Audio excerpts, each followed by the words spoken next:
কৃষ্ণায় নমঃ। রাধে রাধে বন্ধুরা, আগামী রবিবার 14ই ভাদ্র 31শে আগস্ট সম্পূর্ণ হচ্ছে শ্রী রাধাষ্টমীর ব্রত।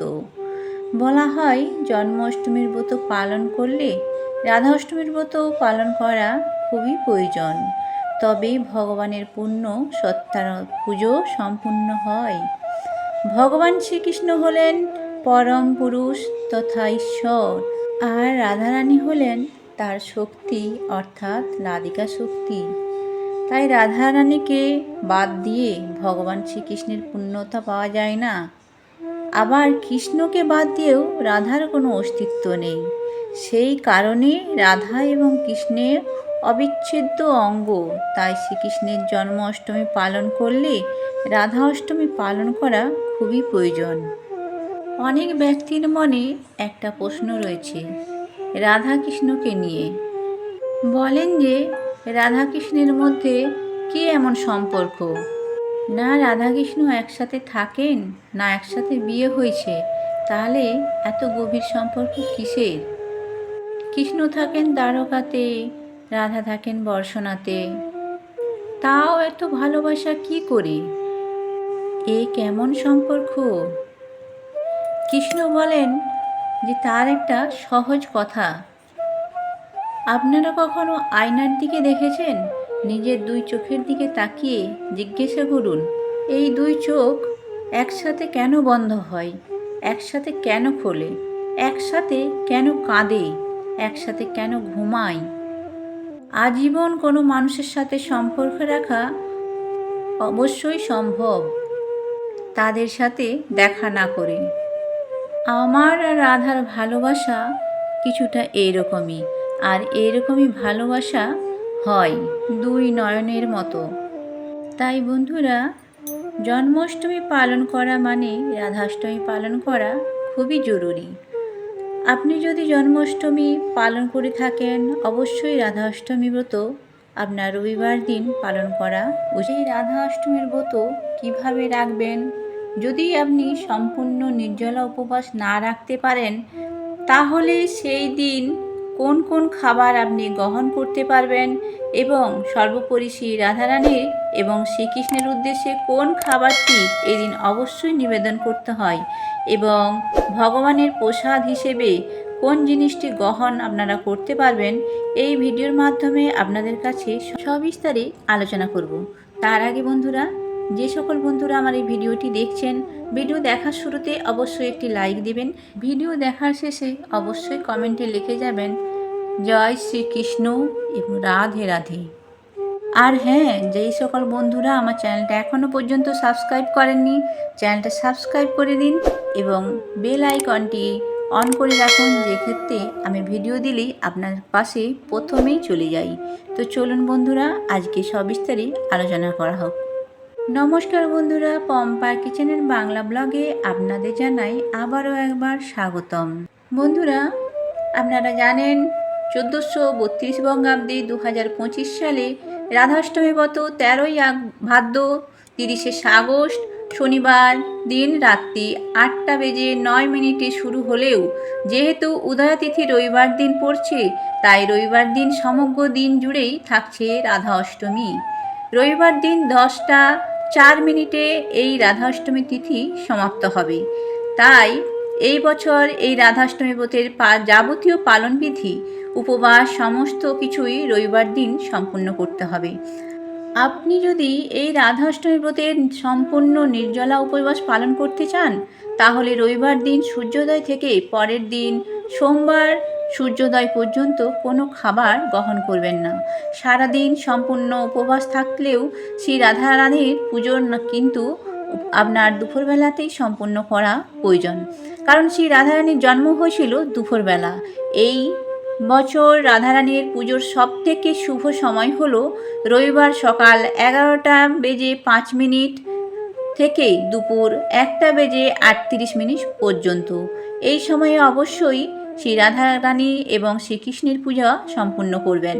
তবে হ্যাঁ, নির্জলা উপবাস যদি আপনি রাখেন, তাহলে এই পুজোর প্রসাদ আপনি পুজোর পর গ্রহণ করবেন না। এটি আপনি পরের দিন সূর্যোদয়ের পর শ্রী রাধাকৃষ্ণের আরও একবার পুজো এবং আরতি প্রদান করে তারপর এই প্রসাদ গ্রহণ করবেন। রাধারানীর ব্রতের পালনের সময় হলো পরের দিন সোমবার সকাল 9:32 মধ্যে। আপনি নিজে নির্জলা উপবাস রাখার ফলে এই প্রসাদ যদি রবিবার দিন গ্রহণ করতে নাও পারেন, সেই প্রসাদ কিন্তু যারা উপবাস করেছেন সেই সমস্ত প্রসাদ তাদের মধ্যে বিতরণ করে দেবেন।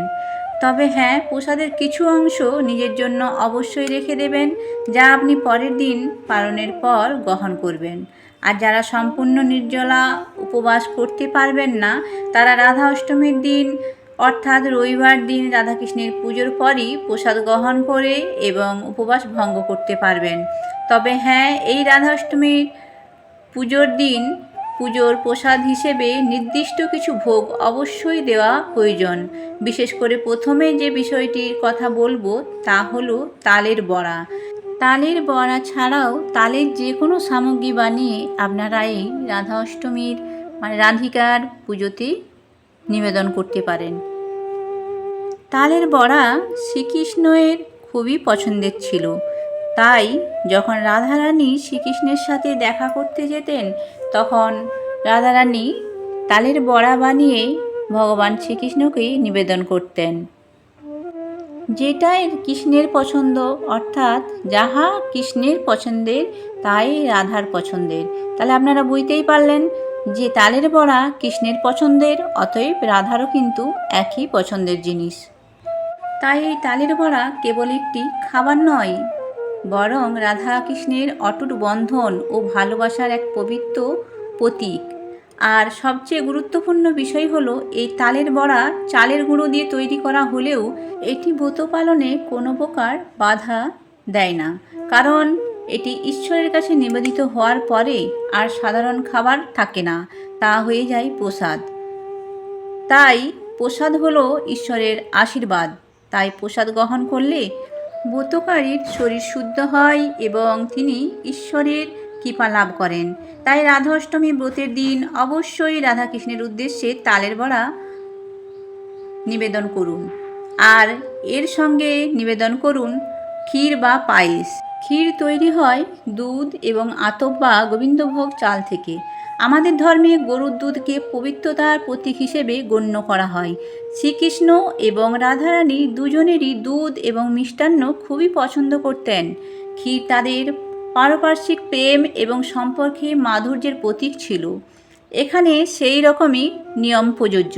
ক্ষীর চাল থেকে তৈরি হলেও তা প্রসাদ হয়ে যায়, পরের পবিত্র হয়ে ওঠে। এটি ভক্তি এবং ভালোবাসার এক অন্যতম প্রকাশ। তাই শ্রী রাধাকৃষ্ণের উদ্দেশ্যে অবশ্যই ক্ষীর বা পায়েস পারলে নিবেদন করুন। এবং সর্বশেষে এই বিষয়টি আপনাদের সাথে আলোচনা করব, সেটি হচ্ছে আপনারা পারলে ফল হিসেবে আম নিবেদন করতে পারেন। এই আম হলো রাধারানীর খুবই পছন্দের। বজ্রভূমিতে আমের প্রাচুর্য থাকায় এটি ছিল শ্রী রাধার জীবনের সঙ্গে ঘনিষ্ঠভাবে জড়িত। আমের মিষ্টি স্বাদ রাধাকৃষ্ণের প্রেমের মধুরতার স্মরণ করিয়ে দেয়। তাই রাধা অষ্টমীর দিন ভগবানের উদ্দেশ্যে পারলে আম নিবেদন করুন। যদিও এই ঋতুতে আম পাওয়া খুবই অসম্ভব, সেক্ষেত্রে আপনারা কিন্তু আমের বদলে কলা নিবেদন করতে পারেন। এই কলা রাধা এবং কৃষ্ণের উভয়েরই খুব পছন্দের একটি ফল। তারা দুজনেই এই ফল পছন্দ করতেন। তো বন্ধুরা, এই যে 3টি খাবারের কথা বলা হলো, এই 3টি খাবার পারলে অবশ্যই রাধাষ্টমী ব্রতের দিন রাধাকৃষ্ণের উদ্দেশ্যে নিবেদন করুন এবং পুজোর পর এগুলি প্রসাদ হিসেবে নিজে গ্রহণ করুন এবং সকলের উদ্দেশ্যে বিতরণ করুন। যদি আপনি রাধা অষ্টমী ব্রতের দিন সম্পূর্ণ নির্জলা উপবাস রাখতে সক্ষম না হন, সেক্ষেত্রে দুপুরে পুজোর পর আপনি প্রসাদ গ্রহণ করে উপবাস ভঙ্গ করতে পারেন। এর পাশাপাশি আপনি ডাবের জল, আখের রস, শরবত ইত্যাদি গ্রহণ করতে পারেন। এর সঙ্গে আপনি অন্যান্য বিভিন্ন প্রকার ফল যেমন আপেল, বেদানা, শশা ইত্যাদি গ্রহণ করতে পারেন, কারণ এগুলো হলো প্রকৃতি প্রদত্ত এবং শুদ্ধ খাবার। এর পাশাপাশি আপনি দুধ, দই, ছানা গ্রহণ করতে পারবেন। দুধ পবিত্রতার প্রতীক এবং রাধাকৃষ্ণের অত্যন্ত প্রিয় ছিল। এর পাশাপাশি শস্য নয় এমন প্রকার খাবার, যেমন আলু, মিষ্টি আলু, সাবুদানা, রাঙা আলু, পদ্মবীজ, মাখনা ইত্যাদি খাবার এই দিন গ্রহণ করতে পারেন। আর যারা কোনো কারণে ব্রত বা উপবাস রাখতে পারবেন না, তারা এই দিন অবশ্যই নিরামিষ আহার গ্রহণ করুন। তবে মনে রাখবেন, কোনো ব্রতের প্রধান বিষয় কিন্তু কখনোই উপবাস নয়। হ্যাঁ, এটা নিঃসন্দেহে বলা যায় যে ভগবানের উপবাসের মাধ্যমে আমাদের শরীর ও মন শুদ্ধ হয়। তবে ব্রত বা পুজোর সবথেকে বড় এবং মূল উদ্দেশ্য হলো আপনার আন্তরিক ভক্তি ও বিশ্বাস। ব্রত পালনের উপবাসের মাধ্যমে নিঃসন্দেহে অনেক উপকার হয়, কিন্তু উপবাস না করেও যদি কোনো ব্যক্তি আন্তরিক ভক্তি ও শুদ্ধ মন দিয়ে ঈশ্বরের কাছে নিজেকে নিবেদন করেন, তবে তা উপবাসের থেকেও বেশি ফলপ্রসূ হতে পারে। আসল উদ্দেশ্য হল মনকে পবিত্র করা এবং ঈশ্বরের সঙ্গে এক নিবিড় সংযোগ স্থাপন করা। আশা করি আমার বন্ধুরা এই ভিডিওর মাধ্যমে সমৃদ্ধ হয়েছেন। বন্ধুরা, আজকের ভিডিও কেমন হয়েছে অবশ্যই কমেন্ট বক্সে জানিয়ে যাবেন। ভিডিও ভালো লেগে থাকলে আপনি কমেন্টে জানিয়ে যাবেন। জয় শ্রী রাধাকৃষ্ণের জয়। আজকের মতো বিদায় নিলাম। সকলে ভালো থাকবেন, সুস্থ থাকবেন। ঈশ্বর আপনাদের মঙ্গল করুন।